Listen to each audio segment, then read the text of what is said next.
ये है चॉकलेट, चीज़, लेमन,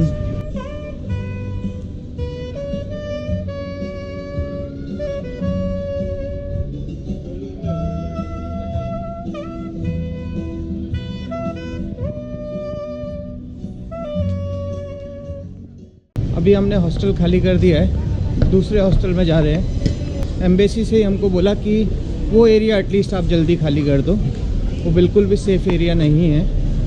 और अभी दूसरे एरिया में जा रहे हैं, दूसरा हॉस्टल ढूंढा है, उस हॉस्टल के लिए वॉक कर रहे हैं।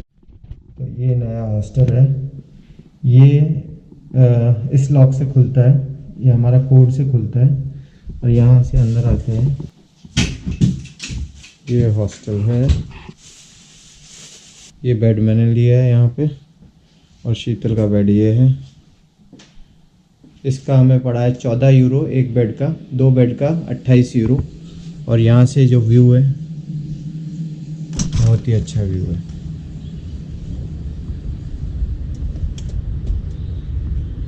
ये एक अच्छी सी बिल्डिंग है सामने, ये बैल्कनी है, यहाँ पे बैठ सकते हैं शाम को। और यहाँ से अंदर ये रूम है, ये बाथरूम है, बहुत साफ है। तो 28 यूरो रीज़नेबल रेट है और इसके अंदर ब्रेकफास्ट इंक्लूडेड है। हालांकि ब्रेकफास्ट हम कर नहीं पाएंगे क्योंकि सुबह सुबह की कल की फेरी है। ये देखो कितने संतरे गिरे पड़े।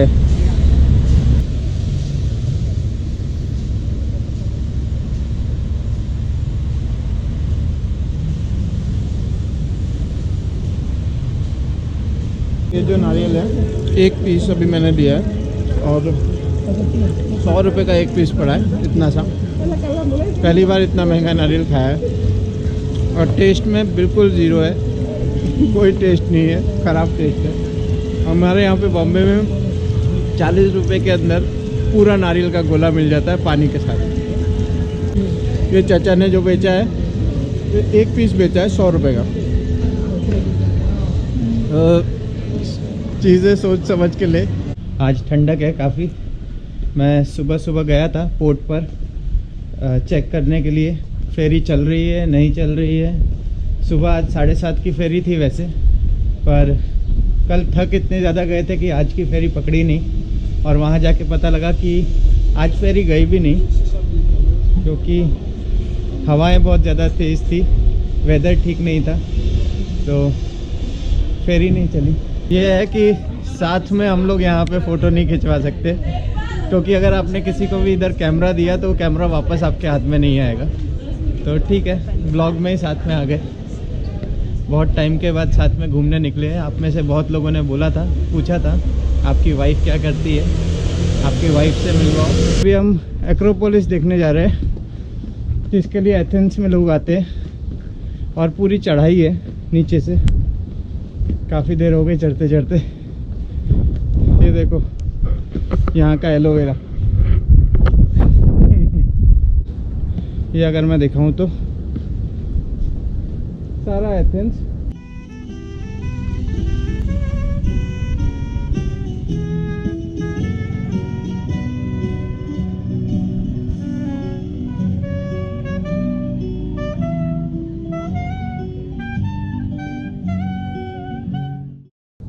Ticket office, elevator for disabled person, baggage and stroller check in, first aid station, tourist guides, refreshment bar, post office, toilets. और ये गेट है। अभी यहाँ से जा रहे हैं टिकट लेने के लिए। एक्रोपोलिस का ये टिकट काउंटर है और खुद ही टिकट निकालनी पड़ती है अंदर जाने के लिए। ये प्लीज़ इंसर्ट कार्ड, और कार्ड डालने के बाद आपको 10 यूरो की ये टिकट मिलेगी जिससे आप ऊपर जाके एक्रोपोलिस, मतलब वो जो पिलर्स है वो देख सकते हो, या फिर ये स्कैन करके भी आप टिकट ले सकते हो। ज़्यादातर यहाँ पर अभी टिकट काउंटर्स क्लोज्ड है, तो यहाँ ग्रीस के अंदर सेल्फ टिकट ही लेनी पड़ती है और इस टिकट काउंटर से 10 यूरो की टिकट मिलेगी। यहाँ से फिर ऊपर जाएंगे और ऊपर जाने के बाद में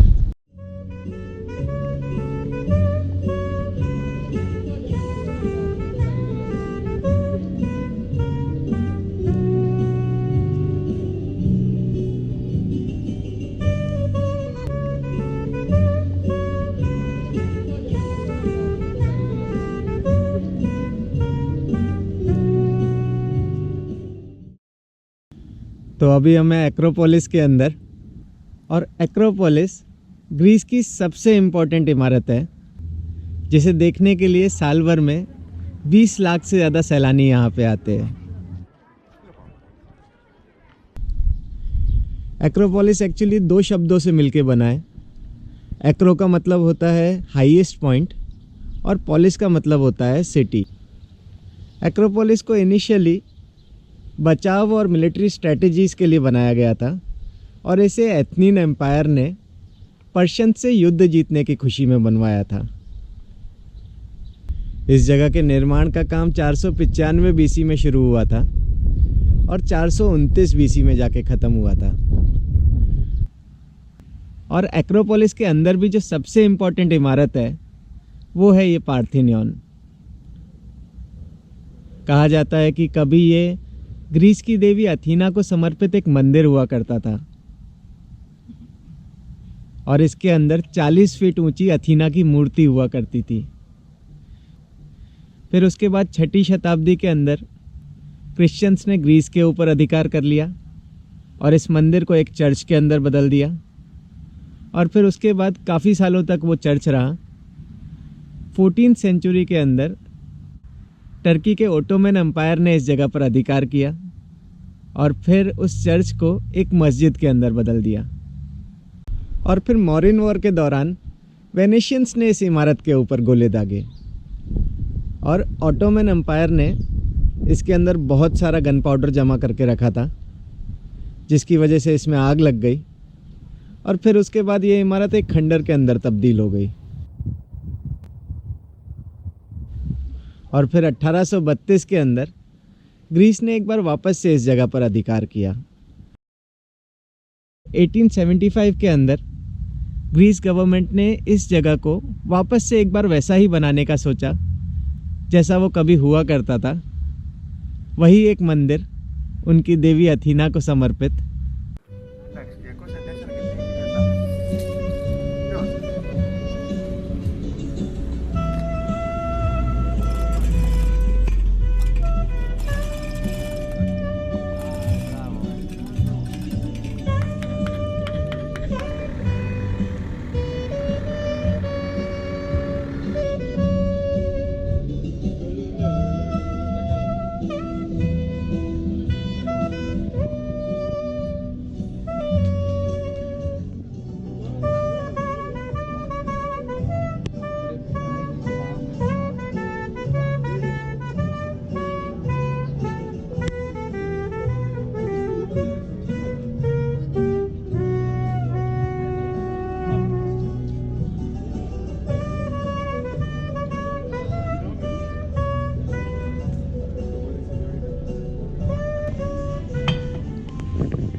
थैंक यू। ये है मुसाका, कुछ फ्राइड है, अंदर शायद बैंगन भरा है और टमाटर भरे, वेजिटेरियन बनाया है, तो लसानिया टाइप का है कुछ, लग तो अच्छा रहा है।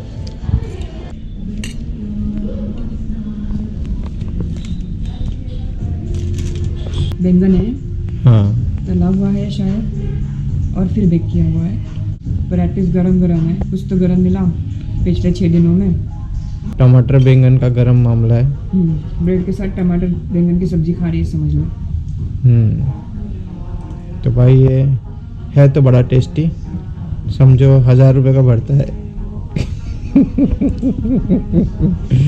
बैंगन का भरता ब्रेड के अंदर मिक्स फ्राई करके। कितनी करी है औरत ने। हाँ, मेहनत तो काफ़ी है। फ्रेश बना के लाई है वो। हाँ, मतलब ये मीट के साथ बनता है तो भी यही रेट होता है, पर हमें मीट नहीं खाना था तो बिना मीट के यही मामला है। पर फीलिंग है, ये एक बंदे के लिए बहुत ज़्यादा हो जाएगा शायद। बाहर निकलो तो कुछ तो नया पता लगता है। तो आज यहाँ पे आके खुश हो गए भाई। आज सेंटोरिनी जाने को मिल रहा है। बोट रेडी है और 6:45 बजे एंट्री होगी बोट के अंदर। अभी 6 बजे है शायद, 5:55। तो यहाँ की फेरी है, देखो पूरा क्रूज़ होता है।